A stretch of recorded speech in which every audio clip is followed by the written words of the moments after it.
사도행적 제1장 교회에 대한 하나님의 목적.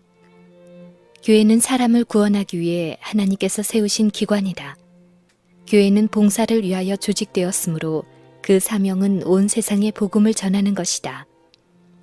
태초부터 하나님은 당신의 교회를 통하여 당신의 충만과 풍족을 온 세상에 나타내시려고 계획하셨다. 하나님께서 어두움에서 불러내어 그의 기이한 빛 가운데 들어가게 하신 교인들은 하나님의 영광을 나타내어야 한다. 교회는 그리스도의 풍성한 은혜의 보고이므로 종국에는 교회를 통하여 하늘에 있는 통치자들과 권위자들에게까지 하나님의 사랑이 가장 완전하게 나타날 것이다. 성경에는 교회에 대한 놀라운 약속들이 많이 수록되어 있다. 내 집은 만민의 기도하는 집이라 일컬음이 될 것임이라. 내가 그들에게 복을 내리며 내 산 사면 모든 곳도 복되게 하며 때를 따라 비를 내리되 복된 장마비를 내리리라. 내가 그들을 위하여 유명한 종식할 땅을 일으키리니 그들이 다시는 그 땅에서 기근으로 멸망하지 아니할지며 다시는 열국의 수치를 받지 아니할지라. 그들이 나 여호와 그들의 하나님이 그들과 함께 있는 줄을 알며 그들 곧 이스라엘 족속이 내 백성인 줄 알리라. 나 주 여호와의 말이라. 내 양 곧 내 초장의 양 너희는 사람이요 나는 너희 하나님이라. 나 주 여호와의 말이니라. 나 여호와가 말하노라. 너희는 나의 증인 나의 종으로 택함을 입었나니 이는 너희로 나를 알고 믿으며 내가 그인 줄 깨닫게 하려 함이라. 나의 전에 지음을 받은 신이 없었느니라. 나의 후에도 없으리라. 나 곧 나는 여호와라. 나 외에 구원자가 없느니라. 내가 구하였으며 구원하였으며 보였고 너희 중에 다른 신이 없었나니 그러므로 너희는 나의 증인이요 나 여호와가 의로 너를 불렀은즉 내가 네 손을 잡아 너를 보호하며 너를 세워 백성의 언약과 이방의 빛이 되게 하리니 네가 소경의 눈을 밝히며 갇힌 자를 옥에서 이끌어내며 흑암에 처한 자를 간에서 나오게 하리라. 은혜의 때에 내가 네게 응답하겠고 구원의 날에 내가 너를 도왔도다.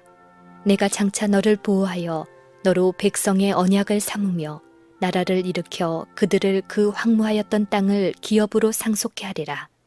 내가 잡혀있는 자에게 이르기를 나오라 하며 흑암에 있는 자에게 나타나라 하리라. 그들이 길에서 먹겠고 모든 자산에도 그들의 풀밭이 있을 것인즉 그들이 줄이거나 목마르지 아니할 것이며 더위와 볕이 그들을 상하지 아니하리니 이는 그들을 긍휼히 여기는 자가 그들을 이끌되 샘물 근원으로 인도할 것임이니라.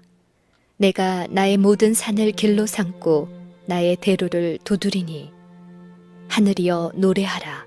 땅이여 기뻐하라. 산들이여 즐거이 노래하라. 여호와가 그 백성을 위로하였은즉 그 고난당한 자를 긍휼히 여길 것임이니라. 오직 시온이 이르기를 여호와께서 나를 버리시며 주께서 나를 잊으셨다 하였거니와 여인이 어찌 그 젖먹는 자식을 잊겠으며 자기 태에서 난 아들을 긍휼히 여기지 않겠느냐. 그들은 혹시 잊을지라도 나는 너를 잊지 아니할 것이라. 내가 너를 내 손바닥에 새겼고 너희 성벽이 항상 내 앞에 있나니. 교회는 반역한 세상에서 하나님이 보유하고 계시는 당신의 요새요 도피성이다. 교회에 대한 어떠한 배신이든지 그것은 당신의 독생자의 피로 인류를 사신 하나님께 대한 반역이다. 태초부터 충성스러운 백성들이 지상의 교회를 설립하였다. 매 시대마다 주께서는 그의 파수꾼들을 가지고 계셨는데 그들은 저희가 살았던 세대에 충성스럽게 증언을 전하였다. 이 파수꾼들은 경고의 기별을 전하였으며 그들이 갑옷을 벗고 물러날 때에는 다른 사람들이 그 일을 대신하였다. 하나님께서는 이 증인들과 언약 관계를 맺으셨고 지상의 교회를 하늘의 교회와 연합시키셨다. 하나님께서 천사들을 보내어 당신의 교회를 섬기게 하셨으므로 악마의 권세가 당신의 백성을 이기지 못하였다. 박해와 투쟁과 흑암의 세기를 통하여 하나님은 당신의 교회를 보존하셨다. 그분이 허락지 않으신 어떠한 구름도 교회를 덮지 못하였으며 그분의 사업을 대항해 일어난 어떠한 반대 세력도 그분이 모르시는 것은 없었다.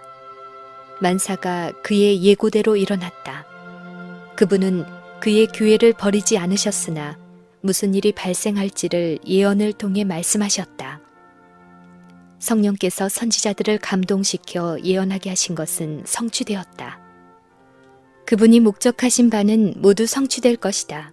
하나님의 율법은 그의 보좌에 연결되어 있으므로 어떠한 악의 세력도 그것을 파괴할 수 없다. 진리는 하나님께서 영감을 불어넣으시고 보호하시기 때문에 모든 반대를 물리치고 승리할 것이다. 영적 암흑기에 하나님의 교회는 산 위에 세운 도성이었다. 순결한 하늘의 가르침은 시대의 시대를 이어서 계속되는 세대를 통하여 교회 안에서 공개되어 왔다. 비록 약하고 결함이 있어 보이나 교회는 하나님께서 특별한 의미에 있어서 당신의 최고의 관심을 쏟으시는 대상이다. 교회는 하나님의 은혜가 실현되는 장소로서 하나님은 그 안에서 심령을 변화시키는 당신의 능력을 나타내시기를 기뻐하신다. 그리스도께서는 하나님의 나라를 어떻게 비하며 또 무슨 비유로 나타낼꼬 라고 물으셨다. 그분은 세상 나라들을 비유로 들 수 없으셨다. 그 사회에는 하나님의 나라와 비교할 만한 것이 아무것도 없음을 그분은 아셨다. 세상 나라들은 물리적 힘의 우월로 다스리지만 그리스도의 나라에서는 모든 세상의 무기와 탄압 도구가 제거된다. 이 나라는 인류를 향상시키고 고상하게 한다. 하나님의 교회는 다양한 은사와 성령의 능력을 충만하게 받은 여러 성도들이 모인 궁정이다. 그들은 저희가 도와주고 축복하는 사람들의 행복에서 저희의 행복을 찾을 것이다. 주께서 당신의 이름을 영화롭게 될 수 있도록 교회를 통하여 성취하고자 하시는 일은 놀라운 사업이다. 치유의 강에 대한 에스겔의 이상 가운데 이 사업이 나타나 있다. 이 물이 동방으로 향하여 흘러 아라바로 내려가서 바다에 이르리니 이 흘러내리는 물로 그 바다의 물이 소성함을 얻을지라.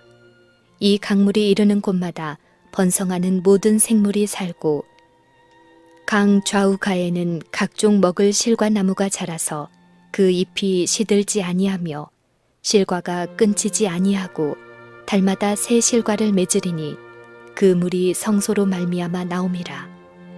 그 실과는 먹을만하고 그 잎사귀는 약 재료가 되리라.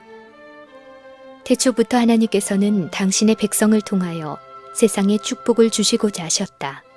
하나님께서는 요셉으로 하여금 고대 애굽 민족에게 생명의 근원이 되게 하셨다. 요셉의 성실을 통하여 온 백성의 생명이 보존되었다. 하나님께서는 다니엘을 통하여 바벨론의 모든 박사들의 생명을 구원하셨다. 이러한 구원은 실물 교훈으로서 그것은 요셉과 다니엘이 하나님과 관계를 맺음으로 세상에 주어진 영적인 축복들을 예증한다. 그 마음속에 그리스도께서 거하시는 사람, 그리스도의 사랑을 세상에 나타내는 사람은 모두 인류의 축복을 위하여 하나님과 동역하는 사람이다. 그가 다른 사람들에게 나누어 주기 위하여 구주로부터 은혜를 받을 때에 그의 전 생애에서는 영적 생명의 조수가 흘러나온다. 하나님께서는 인류에게 당신의 품성을 알리시려고 이스라엘을 택하셨다. 그분은 그들이 세상에서 구원의 샘들이 되기를 바라신다. 하나님은 이스라엘에게 하늘의 명령, 하나님의 뜻의 계시를 위탁하셨다.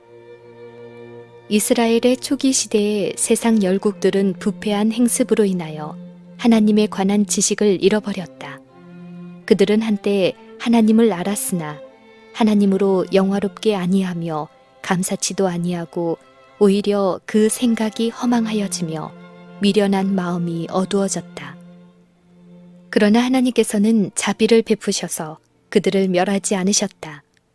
그분은 당신의 택하신 백성을 통하여 그들에게 다시 한번 그분을 알 수 있는 기회를 주고자 하셨다. 제사제도의 교훈을 통하여 그리스도가 모든 민족 앞에 높이 들릴 것이었으며 그분을 바라보는 모든 사람들은 생명을 얻게 될 것이었다. 그리스도께서는 제사제도의 기초이셨다. 모든 표상과 상징들의 체계는 복음이 압축되어 있는 예언이었고 구속의 약속들이 묶여져 있는 표상이었다. 그러나 이스라엘 백성은 하나님의 대표자로서의 그들의 고상한 특권을 분별하지 못하였다. 그들은 하나님을 잊었으며 그들의 거룩한 사명을 완수하는 데 실패하였다. 그들은 받은 바 축복을 세상에 나누어 주지 않았다. 그들은 그 모든 이점을 자신의 영광을 위하여 사용하였다. 그들은 유혹을 피하기 위하여 세상과 담을 쌓았다. 그들은 이방인의 행습에 동화되는 것을 막는 방편으로 하나님께서 우상 숭배자들과의 교제에 가하신 제재를 그들과 다른 민족들 사이에 장벽을 쌓는 데 사용하였다. 그들은 하나님께서 그들에게 요구하신 예배를 도둑질하였으며 동료 인간에게 신앙적인 지도와 거룩한 모본을 제공하지 않았다. 제사장들과 관원들은 의식 존중주의의 틀에 매여 있었다. 율법적인 신앙에 만족하였으므로 그들은 다른 사람들에게 하늘의 산 진리를 전할 수가 없었다. 그들은 자신들의 의가 충분하다고 생각하였으므로 그들의 신앙이 새롭게 되어야 할 필요를 느끼지 않았다. 그들은 인간에 대한 하나님의 선하신 뜻을 그들의 공로와는 상관이 없는 어떤 것으로 받아들이지 않았다. 그들은 그것을 자신들의 선행의 공로와 연결시켰다. 사랑으로 역사하고 영혼을 순결하게 하는 믿음은 의식들이나 인간의 명령들로 이루어진 바리새인들의 신앙과는 거리가 먼 것이었다. 하나님께서는 이스라엘에 대하여 이렇게 선언하셨다. 내가 너를 순전한 참 종자, 곧 귀한 포도나무로 심었거늘 내게 대하여 이방 포도나무의 악한 가지가 되면 어찌미뇨. 이스라엘은 열매 맺는 무성한 포도나무라. 예루살렘 거민과 유대 사람들아, 구하노니 이제 나와 내 포도원 사이에 판단하라. 내가 내 포도원을 위하여 행한 것 외에 무엇을 더할 것이 있었으랴. 내가 좋은 포도 맺기를 기다렸거늘 들포도를 맺힘은 어찌민고. 이제 내가 내 포도원에 어떻게 행할 것을 너희에게 이르리라. 내가 그 울타리를 걷어 먹힘을 당케 하며 그 담을 헐어 짓밟히게 할 것이요. 내가 그것으로 황무케 하리니 다시는 가지를 자름이나 북을 돋우지 못하여 진려와 형극이 날 것이며 내가 또 구름을 명하여 그 위에 비를 내리지 말라 하리라 하셨으니 대저 만군의 여호와의 포도원은 이스라엘 족속이요 그의 기뻐하시는 나무는 유대 사람이라. 그들에게 공평을 바라셨더니 도리어 포악이요 그들에게 의로움을 바라셨더니 도리어 부르짖음이었도다. 너희가 그 연약한 자를 강하게 아니하며 병든 자를 고치지 아니하며 상한 자를 싸매어 주지 아니하며 쫓긴 자를 돌아오게 아니하여 잃어버린 자를 찾지 아니하고 다만 강포로 그것들을 다스렸도다. 유대 지도자들은 자신들이 지도받을 필요가 없을 정도로 지혜롭고 구원이 필요 없을 정도로 의로우며 그리스도께서 주시는 영광이 필요 없을 정도로 큰 영광을 가졌다고 생각하였다. 그리하여 구주께서는 그들이 남용한 특권과 그들이 경시한 사업을 그들에게서 거두어 다른 사람들에게 맡기셨다. 하나님의 영광은 나타나야 했고 당신의 말씀은 확증되어야 하였다. 그리스도의 나라는 세상에 세워져야만 하였다. 하나님의 구원이 무수한 도시들에 전파되어야 하였으므로 유대 지도자들이 실패한 그 사업을 하도록 제자들이 부르심을 받았다.